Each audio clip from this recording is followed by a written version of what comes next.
Mbote bandeko bato oyo nyonso bozali kolanda ngai awa na Londres na salue bino pe na tideli bino banso ba joyeux Noël. Toza na période oyo ba fête ya Noël malgré ba confinement oyo, malgré ba événement to vivre na 2020, tozali touché directement ou indirectement. Lelo naza na message moko ezali na ye kopakisa oyo na lobaki ya 2 semaines concernant le personnage de Satan. Siko continuité nango ezali boye ba méthode ya misala ya Satan, ba méthode ya misala oyo ya Satan asalaka pe na système na ye yango ekopousse biso sikoyo to réinitialiser ba vie na biso po te tokende liboso. 2020 oyo ba calendrier ba komisi yango année 0. Balobi ete 21e siècle nde tokobanda yango na 2021. D'autant tozo banda 2021, donc tokomi na 21e siècle. Toza sur na 20e siècle te. Sikoyo message onkola tikati dabo moinanga ezali boy. Toza komona monde ndenge toza ko vivre. Makambo mingi to comprenaka na makambo mingi to comprenaka te. Mais oyo ezali mingi to koloba pona faute du temps na kozwa na kosala synthèse comme na koloba moi moke pona kolimbola mais na ba mikolo koya to kolimbola mingi na mozindo. Iye diable wana sto Satan akosala nyonso po ete yo moto na bomoi oyo o concevoir ba mauvais concept na ye et o koma sous contrôle na ye po ete aya moke pona ko détruire yo pona ko contrôler yo ozala na maboko na Elohim te. Elohim nde Dieu oyo asalaki yo, Dieu le créateur. Mokeli na yo. Yango yo soki ozali na ko discerner te ou kozala na problème. Et puis suka na yango ye lokola monike akangi bomoi na yo akoluka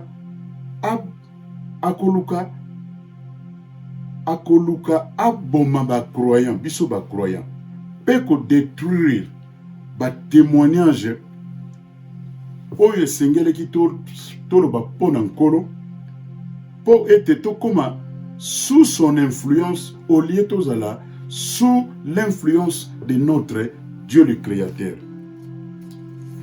Yami bale soki moko akwei wana akosala nyonso otikala lolengi wana o vivre d'échec en échec wana okomona na okoya kokoma na esprit ya ko se suicider ya komiboma biloko lokola ba dépression okomona ngo ebele. Ye Satan akobundisaka yo moto ndenge nyonso po asalake omiboma wana bomoi na yo ekoma na suka o se suicider. Ya moni alongi bitumba na ye. Est-ce que ezali ndenge wana? Oko bomba melaka okozala lokola moto oyo ba vérité ya solo olio ye bango yoko yeba te. Yoko mona biloko ezali ba vérité te atandeli yango lokola yango nde ezali vérité. Est-ce que ezali normal? Non. Et puis oya kosuka na vie okende na lifelo okende ko passer éternité na yo mobimba na place oyo ezalaki destin na yo te ndeko mingi ekobima lelo. Ya misato ezali boye, Satan akosala nyonso mpona kozwa ete bato bakoma ni chaud ni froid kaka ndenge wana totikala ndenge wana. Oyokaka passage moko balobaka ke il y a des chrétiens qui sont ni chaud ni froid. Nga naza chrétien nazali chaud, ndako na nga tozali ba chrétien chaud, tozali ni froid ni chaud, tozali chaud. Omoni nzele ezali mibale. Soki Satan alongi yo ako forcer bino botikala kokangama na condition wana, yango Elohim akoya kokata basinga wana nyonso na suka. Ma parole yango wana. 4e point, Satan ako ose na bato kosala makambo mingi oyo kosalaka oyo ekolekela ba circonstance ordinaire ya bomoi na bango. Et akolinga ete bato bakoma insensé. Kokanisaka ke bazali brave et courageux. Soki bakondima ba oze ye. Yamita ezali boye. Bako pesa bango. Bako pesaka bato impression. Bakoma kokanisa ke ko perdre makambo nyonso ya vie soki basali te, soki basali mokano na ye te. Kokende kosala ba genre ya ba masumu oyo ekokoma na suka, oyo ekokondane ba âme na bango. 6e point, ye akoya kolinga nini? Awa nazali kosunye ke vie ya masumu ezali malamu comme un grand plaisir. Il y a innocence, manifestation komona. Mutazo mona ke soki na sali masumu ezali malamu, soki na tiki masumu ezali mabe. Sikoyo ndeko yo kopona wapi?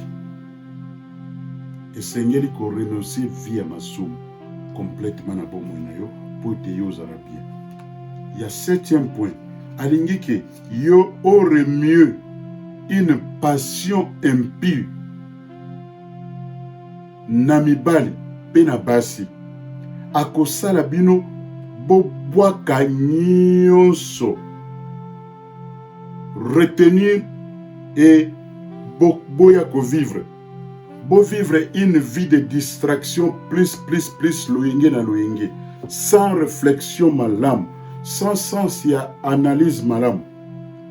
Ya 8e point, akomekaka ko komisa bato bakanisa ke esengo ezalaka soki tozali kosalela ye, mais vrai esengo ezali soki toza kosalela nkolo Yesu oyo tobengi Elohim, Dieu le créateur, oyo ezali moko ya mama na erreur ya bato ebele basalaka yango, ke soki nakie koservi nkolo Yesu donc na tengami ndo nazali susu mutu te, naza na vie te lokuta.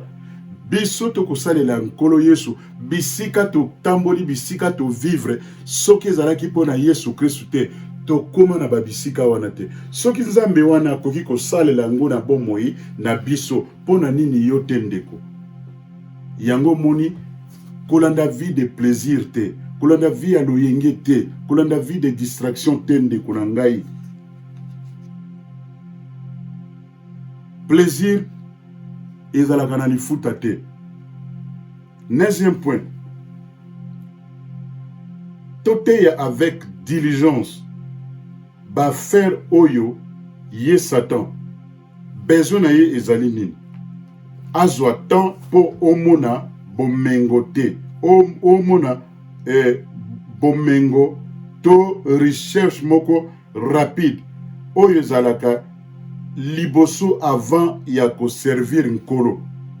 Cependant que le fait ezali soki moto azali ko servir nkolo ye moto na nzambe akoki ko servir une vie d'abondance et ko prospérer na aide ya nkolo, akopesa de bonnes idées, de bons concepts ya vie pour te vie na yo etambola malamu. Deuxième point, nazali ko senga na ba matonga ba leader ko komisa ba esprit ya religion oyo ezali ko mema bato na kubunga te. Kasi lakisa bato nzela nde na nzambe, le créateur vivant, ye azali mwinda na solo, ye azali lumière na solo, ye azali oyo adesidaki te yo na ngato ya na mokili oyo Satana asalaki yo te. Satana c'était menteur toyoki yango polele alingi ete affaiblir biso ke tomona te makambo ya nzambe ezozwa biso temps tozomona eloko te omoni baninga kuna bazokende me yeba te soki nzambe apesi yo bomengo na solo ekokende de génération en génération yo sali fondation okomona makambo ekokola ekokende musika pe bato bakotikalaka kolobaka bolamu oyo oyaki kosala na mokili oyo nzambe azwa lokumu te kotanga awa kodevelope bacaractère pe foi ya bacroyant. Référence monene na Jacques 1 12, 1 Pierre 1 verset 7 à 13, 1 Pierre 7 5 à 8 à 9, 2 Pierre 1 4 9, na mokanda na Jude 20 24. Tomoni yango awa toya kotanga lisusu boye ya mibale ko maintenir ba croyant na vie ya humilité, ba croyant ba vivre na vie ya humilité. 2 Corinthiens 12 7. Troisième point, kozala lokola ko fournir ba conflit pona ba saint de Dieu, ba koka kozwa lifuti na bango na ko surmonter ba épreuve. Omoni vie ya biso ba chrétien ezalaka facilité, ezalaka na ba épreuve munene. Na 1 Jean 2 verset 13, na 1 Jean 4 verset 1 à 6, na Apocalypse 2 7, na 11 pena 17, na 26 à 28, na Apocalypse 3 5, Apocalypse lisusu na verset 12 na 21.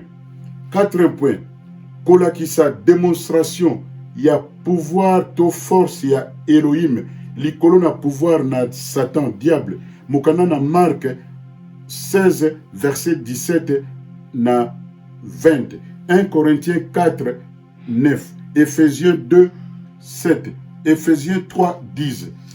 Ayako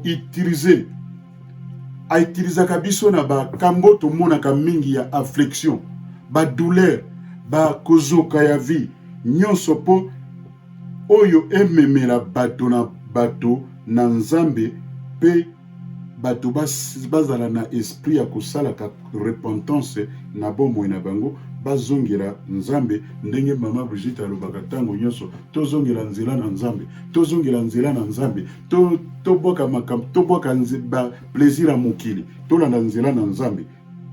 1 Corinthiens 5 1 à 6, 2 Corinthiens 5 11, Job 33 14 à 30. Dans le sixième point, yende aya ko purger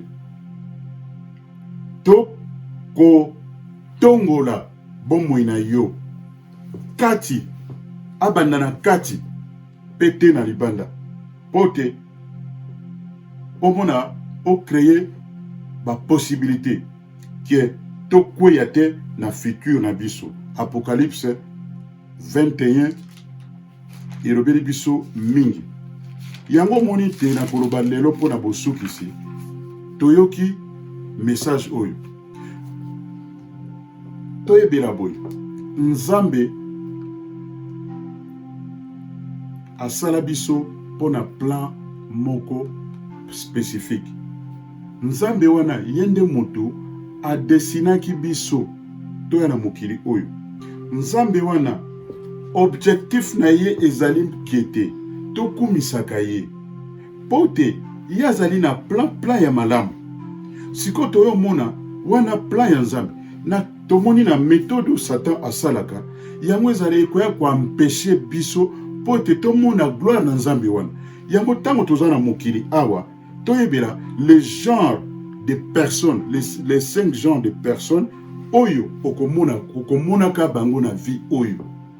Po à travers makambo oyo ekopesa yo ouverture d'esprit okoya koyeba pona ko discerner malamu.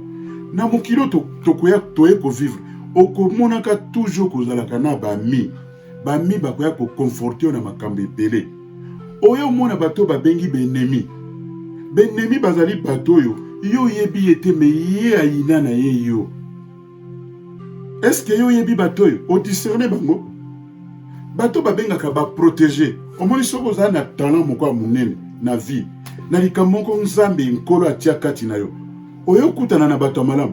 Soko lingo te otengama bakoyelo bana mon frère zonga na nzela kokende kuna te. Soko za na bato ya koyo komoni koza redresser. Il faut toyeba bango. Ba parasite baza mingi. Oyo ezali bato ezali Nzambe atie talent kati na yo. Ye pembeni na yo. Aye ko détruire eloko eza na maboko na yo. Pote eloko wana yo salela yango te yakende ko salela yango po akoma kolobaka na sima na yo. Et puis mosusu ezali na vifo zala na ba mentor ya malamu. Ba enseignant ya bomoi na yo o bakosala te ba bakisa valeur ya eloko moko boy na vie na yo pote ekende liboso. O tozoloba mingi mosusu na suka awe ezali to bengango connexion en or. Omoni ndeko totambolaka awa nazoluka na créer eloko moko boy. Mais eloko wana nazoluka na créer moto moko quelque part ayebi place akoki komemanga. Est-ce que biso tozalaka na bato ndenge wana? Il faut toyeba te na mbulu ndenge tokobanda 2021 Nzambe afungola biso mingi matoi na message oyo pe na bosukisi na référence makambo nyonso na koloba ezali na référence na kati na Bible otangi mokanda na Ecclésiaste 4:19 okomona yango. Tika te nkola za lokumu, abonnez-vous, partagez ba message oyo et puis bolinga yango bokomela biso pona gloire na Nzambe. Pona lelo na sukisi awa na salue bino nyonso bandeko boza dans les 4 coins du monde na kombo na Yesu Kristo mokonzi. Thank you, Father God. Amen.